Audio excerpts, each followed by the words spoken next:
So let's test this. Hold it in the hand. The red wire is the long post. Is the red wire is the red on the LED, and put that there, and get this in shot here for you guys. Okay, so it is lighting up.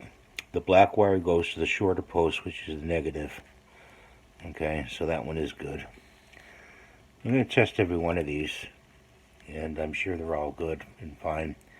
But that's how you make a resistor tester.